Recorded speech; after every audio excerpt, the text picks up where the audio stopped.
Good evening. It's July 2nd. Thought I would give you a garden and orchard update.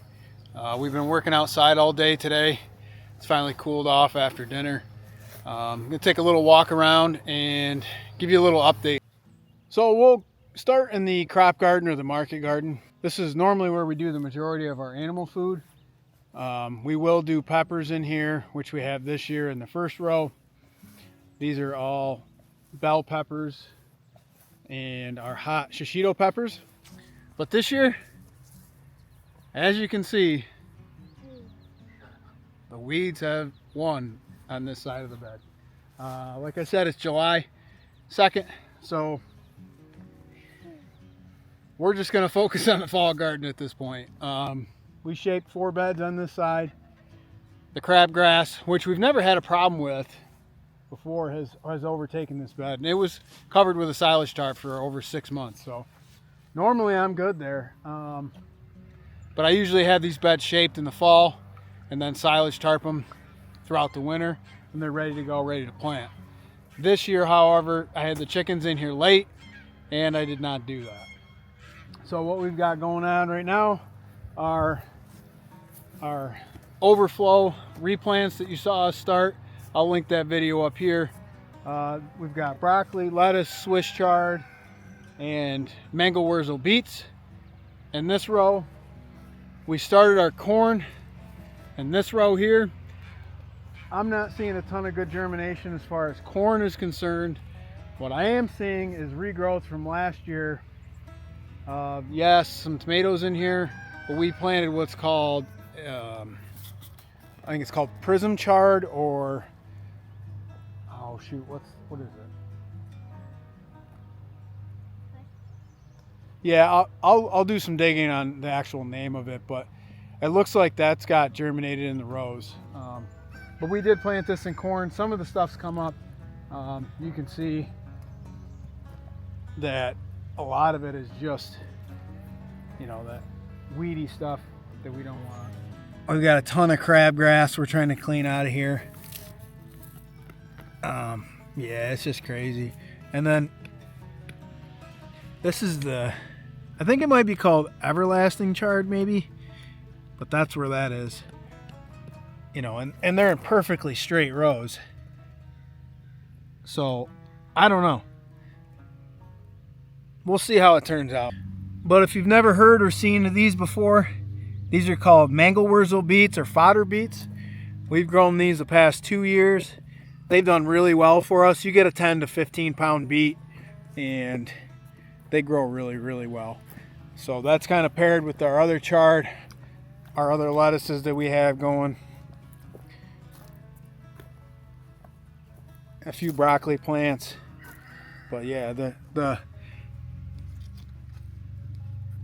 chard's really loving the compost that we made with the pigs. That's what we used over here this year. It could be the cause of some of our weeds, but this was not amended. There were no amendments placed on this, so I'm not really sure as to why that's so weedy this year. We did transplant 1 and 2 squash plants. We have no idea what they are. These were from the pigs. It was in the compost. It didn't compost all the way down. They germinated in one of our raised beds and we transplanted them over here. The initial shock was pretty good, but they're doing real well. This is our pepper row. I think we've got almost 50 peppers. That's pigweed, yeah. I think we've got almost 50 peppers in this row, about a half a row. Sweet bell peppers. Those are coming on nice. Keep this side pretty well weeded. We got these in the ground early enough and we've been able to stay on top of that.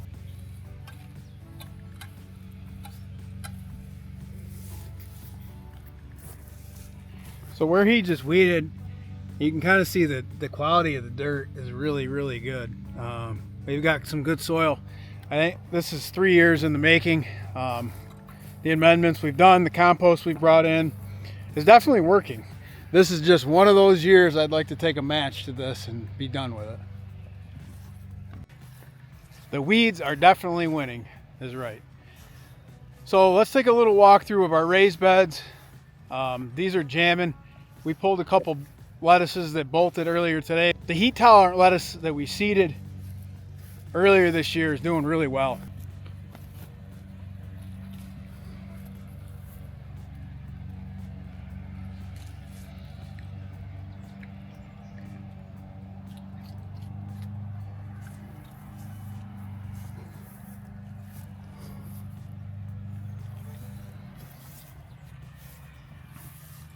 Those are good. So this is our heat tolerant lettuce. Yep, that one right there. And that one right there. We pulled, you can see the blank spots in the middle of this bed. We pulled the lettuce that bolted, went to seed. It was just been too hot the last couple days, so that's gone. Our Swiss chard's doing really well. We've kind of got kale, or excuse me, we've kind of got chives interseeded. They spilled over out of our original bed. What we're doing here is using this pea trellis. You know, obviously peas are a nitrogen fixer. Tomatoes require a decent amount to get going. So these are all cherry tomatoes right here. And what's gonna happen is once the heat takes these peas, there's a bolted lettuce right there. What's gonna happen is when these peas get overtaken by the heat, these tomatoes are going to transition up to this trellis. So we'll have a built-in trellis for our cherry tomatoes. And you can see them interdispersed. You got to kind of pick them out a little bit, but they're doing really, really well. This is pretty much our kale bed. My wife absolutely loves kale. This is the variety that my kids call the dino kale. It's an Italian heirloom variety. It does really well. I mean, I'll eat it too, but the biggest thing with this is it doesn't have the, I don't know, the roughness that the normal kale you see at a farmer's market or something like that has. It's just so much smoother and better. Yeah, you got big leaves on these. They grow very, very well for us. That's pretty much all we've ever grown for kale. And any excess we get or in the fall, we're going to feed out to the pigs, chickens, and cows, etc. The turnips.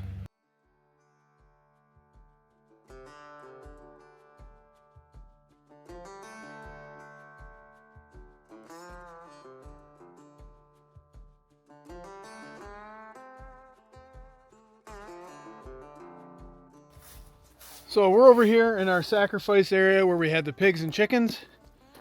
We've got all of our squash, pumpkin, watermelon, melon, any of those, cucumbers, summer squash, zucchini, anything like that is over here.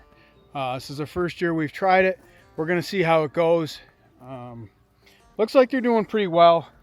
There is a ton of weed pressure over here. We're having to get in and around the plant and use the stirrup hoe to get a little bit of space between the weed pressure and the plant itself. So we're doing what we can over here. It's obviously tough.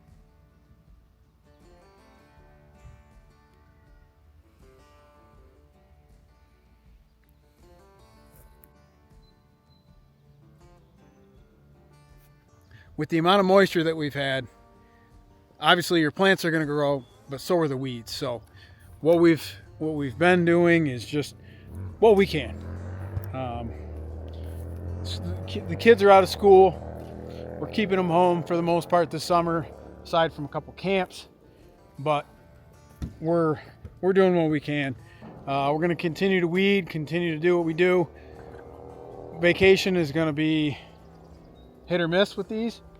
So we're not asking our farm sitter to come out here and weed this entire patch. It's just too much. So we're going to hit what we can hit, and then it is what it is. When we get back, we'll address any issues that we see. The main reason that's over here is what we don't take is going to get returned to the pigs and animals. So that's the whole reason for doing it this way versus taking, obviously we could have fit some more plants over in our market garden, but that's the way it is. Normally we would reserve that for, you know, our big ticket items like tomatoes, peppers. We scaled way down on those this year. We're just not into it. We're focusing on other things.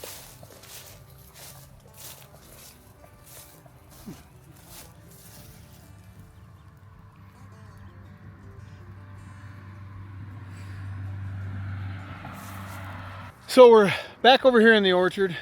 One thing that's doing really well is our berries. Declan's grabbing some raspberries right now. We've got blackberries, currants, currants, red currants there.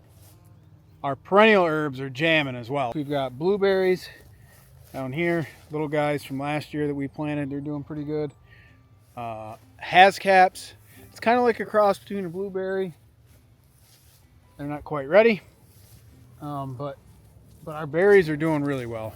So, did you share with anybody else? Good Lord. In talking with most people in our area, the spring was pretty wet. We only have a couple trees that actually flowered and got pollinated. The prize, if you will, of our orchard is the Enterprise on G935. It's produced pretty much every year. This is going to be the first year we actually got fruit from it because we finally kept the deer out. In the years past, the deer have somehow transversed the fence, broken the fence, crawled under the fence, you name it. Yeah. But this is the first year we're going to get fruit from it. This is probably the best tree that we've got. Like I said before, this tree behind me here is a gala. This is the tree that we planted for my son's first birthday, and we have not gotten an apple once off of it. Not sure why that is, but it's doing very well. Trunk size is good shape. We've gone through and thinned it out for the most part, so we've got some good light in the canopy, but that just hasn't pollinated for whatever reason. But nevertheless, it's a good tree and giving shade, and it's all we can ask for. Not everything's going to produce. So this one in particular, I just noticed that it's not doing too well. I did notice early in the year it had some moss, codling moss on it, and it took a good shot to it. We've had a pretty good amount of rain, so it shouldn't be like that, but and we haven't had to take care of the beetles. No, that's a good point. So I don't know if you heard what he just said. We have not had Japanese beetles yet. Usually they are June sometime. I'm not sure if it's because it was so wet, but usually this is swamped with Japanese beetles. Which brings me to my next point, and we'll touch on in the next video. You probably could see the geese and the chicken tractor behind me. We're moving the geese over here and the chickens over here while we're gone on vacation. We're going to do kind of a cleanup and make things easier on our farm sitter, but we'll talk a little bit later on the next video. So talking a little bit about the trees we planted this spring, they're doing very, very well, I think. The only one that's struggling out of the group that we planted from this spring is this peach tree here. Excuse me, this pear tree. I don't know what's up with it. It's doing okay, but it's not great. I'm not sure exactly what the deal is with that. But the other trees are doing fairly well. Our biggest issue this year is peach leaf curl. That got us again. So in talking with our, excuse the geese going over by the peach trees. In talking with the nursery, they suggested that I spray with, I'm probably going to butcher this name, but it's called Cuerva. It's an organic spray that essentially is a copper spray that's going to help eliminate the leaf curl. You can kind of see it on some of these. This tree right here is the one that's gotten it the worst. It's usually our best tree, and you could see right through the canopy. It's got smoked, quite literally. But for those of you who've got your own fruit trees and are starting to see it, I would show you the leaf curl on most of this has died right off. But essentially what happens is the cells grow too fast for the leaves, and they essentially burn right out and blow up. You can kind of see how that is right there, the little bubbles on it. So if your leaves on your peach trees are curled, or that's what they look like, you've probably got peach leaf curl and it's not going to go away on its own. So if you've got that, I would get on it now and spray it now. That's what they recommended to me. And then spray it again in November. So get on a regular spraying regimen. It's just a copper, liquid copper. And that's going to help you kind of mitigate that. So whatever peaches we did have on that tree have since gone away. Our Asian pear looks pretty good this year. I think we've got a couple that set fruit. Yeah, there's one there.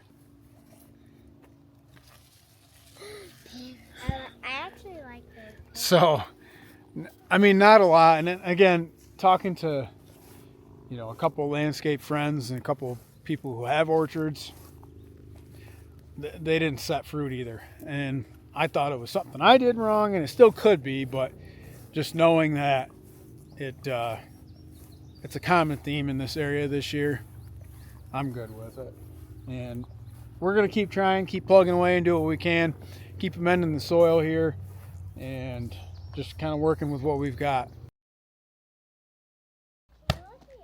I can't pick you up anymore.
So for those of you who are local, thank you for your support. Declan finally got his basketball hoop. For those of you who don't know, I didn't get my money. yeah, oh yeah, how do you know? So he's been saving up money from the eggs that he's been collecting. So every time we sell a dozen eggs, the money goes to him. So he finally got his basketball hoop. Thank you, Beth, Alexis, and Maddie. Much appreciated.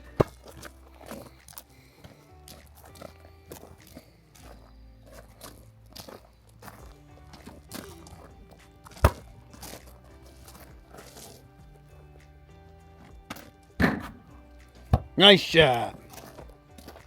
Let's see it. You're in the hot seat. Oh, he made it. Before I sign off, I want to say thank you to those of you who watched my last video. Truly appreciate it. I never expected that kind of response. It means a lot to me, and I take your feedback seriously. So thank you, and I appreciate it. I hope you got some information out of this video. Our next one's going to focus on prepping for vacation. What we're doing to get ready for vacation from the farm aspect of it, but also what we're going to take. So staple things that we bring with us to save money and to save time. So thank you again. Please hit that like, subscribe on your way out, and I'll catch you on the next one.